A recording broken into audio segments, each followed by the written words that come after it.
org. This is Democracy Now!, the War and Peace Report. I'm Amy Goodman. As we turn to look in more depth about the cases of Ravi Ragbeer and Jean Montrevil, two leaders of the new sanctuary movement targeted by the Trump administration. On Tuesday, yesterday, John Montrevil was deported to Haiti after residing in the United States for over 3 decades. He came to the U.S. from Haiti with a green card in 1986 at the age of 17. During the height of the crack epidemic, he was convicted of possession of cocaine, sentenced to 11 years in prison. He served that time. Upon his release, he married a U.S. citizen, had 4 children, became a successful small businessman, as well as an immigrants' rights activist. He's had no further interaction with the criminal justice system. Meanwhile, another immigrant rights leader here in New York, Ravi Ragbeer, is also facing deportation.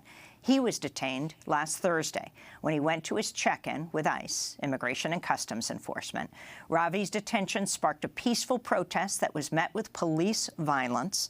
Police arrested 18 people, including members of the New York City Council. Ravi Ragbeer is executive director of the new Sanctuary Coalition of New York City. He's now being held in Florida and faces deportation. Well, joining us from Haiti is Jean Montrevil, deported to Haiti on Tuesday. We welcome you to Democracy Now!, Jean. Are you in Port-au-Prince? Can you talk about what's happened to you since you were arrested and then detained and deported? Good morning, Amy. Thank you so much for having me on your program again. Yes, I am. I just had my first wake up in Haiti after 32 years. And I have to tell you, it's a different feeling. Haiti has changed so much since I left. As you very well know, I was deported on Tuesday without any notification from my lawyer. They just deported me. My case was still in court. It seemed like it was something well organized between the ICE and the BIA. And they deported to Haiti, and now it was very tough. Two days of hell. They started from Monday at 7 o'clock. We didn't get here until Tuesday. I finally got out on Tuesday on 12:30. And it was tough, very, very hard. It was very hard travel. I don't know how to tell you that. It was very hard. Imagine staying up for 2 days straight with no food and shackled up and with no explanation. And now I'm in Haiti. Can you talk about your 4 children here in the United States and talk about why you wanted to stay here? Yes. As you know, my children, they are my life. I live for them, and now they have to suffer to the consequences that, bad choice that I made years ago. The kids, like my daughter Janaya and Josiah, I mean, they are very well-wanted kids. They're very good kids, very great kids. And, of course, they are feeling the pain, like my son, and it's really hard. It's hard on me. I'm still in shock, just being away from them now. But, they have a good mother. She's a very great woman. She's going, do her best and keep the foot running. In fact, she is with us right now. We are joined by Janae Kaufman, who is the former wife of Jean Montrevil, the mother of 3 of Jean's 4 children. Your thoughts right now as you listen to Jean, no longer here. You have fought so hard for him to stay here. My thoughts is the system is really screwed up. They based on separating families. And to target a leader, what they didn't know is I'm the one that did all the research when Jean was first detained in 2005.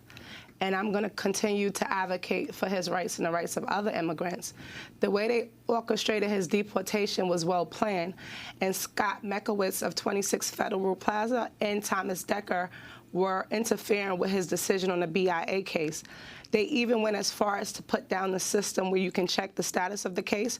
Friday, I tried to check to see if it was a decision on his case, and the system states that it was down until Monday, which is Martin Luther King Day, which was kind of funny because Martin Luther King Day is a legal holiday. So on Monday, before I went to the MLK situation that was going on in my church, Judson Memorial, I called the hotline.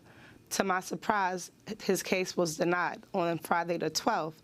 They made sure they did it that way so his lawyer would not be able to get a stay because it was a holiday. But what they didn't realize, his lawyer was able to put in an appeal, so he still has a pending legal case here. So are you saying, Jean, that you were deported even as you have a pending legal appeal in the United States? Yes, yes. Even as my court, the BIA did not make a decision yet. And they basically called the BIA and forced the BIA to make that decision, which to me is illegal because they're not supposed to interfere with the case.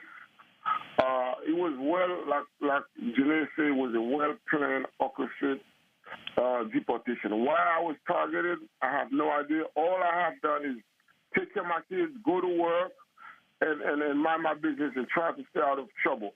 I have been home for 17 years. Not one time I ever got arrested, and my kids, they need me, I need them, and now they have to pay the price for something that I did 32 years ago, and it's unbelievable that America is going to that direction now. It's very hard. My heart is broken, man. I don't know. I have no words for it, man. It's heartbroken now, heartbroken. Jean, can you describe how you were arrested? ICE came to your house? Yeah, I was on my way to work. I was running late for work. I was working for new NYU Montrevil Hospital doing shuttle service. And I was supposed to be there at 2 o'clock. On my way to work, I walked on the street. I heard somebody call my name, Jim Montrevil. I looked, it was 4 ICE officers came and they was like, oh, we have a warrant for your arrest. They didn't show me no warrant. They had no paperwork, nothing. So they handcuffed me, put me on the back of the car, and then took me to 26 Fido Plaza. And that same night, they sent me to New Jersey. And then the next day, they fly me to Miami.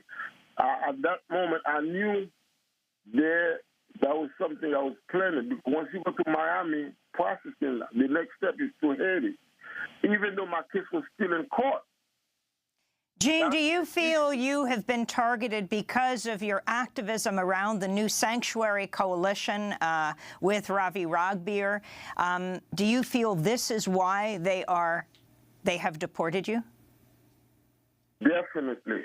Definitely, because I've been on supervision for 15 years and I've never violated. I've always made my appointment and I stay out of trouble. All I did, I work and take care of my kids. I pay taxes every year.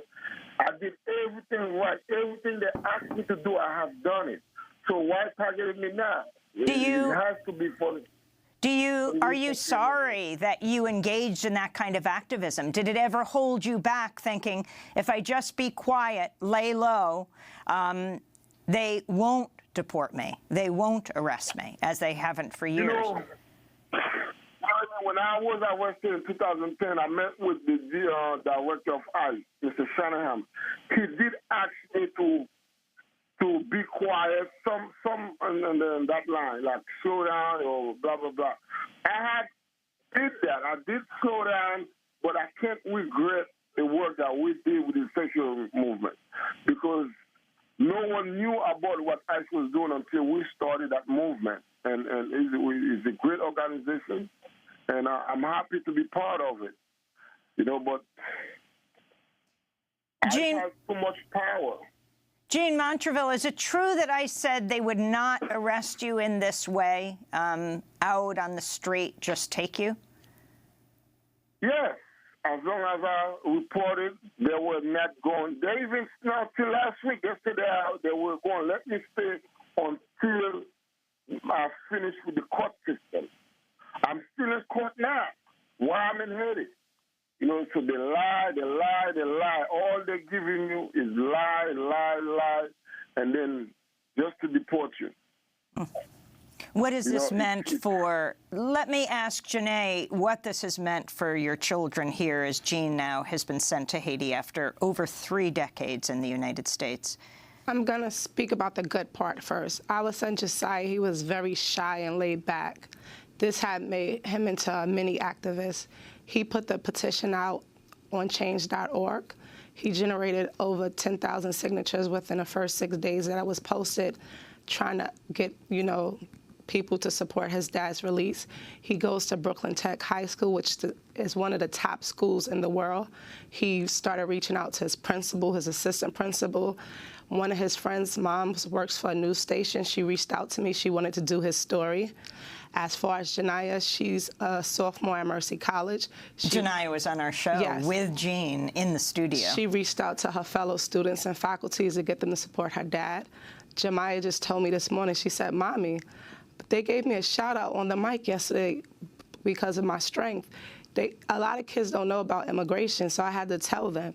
As far as the negative part, I try to keep them positive because they're in school, they're sad, they're missing their dad. But I told them, all of you guys have passports and you will be with your dad. You can't allow a broken system to destroy you.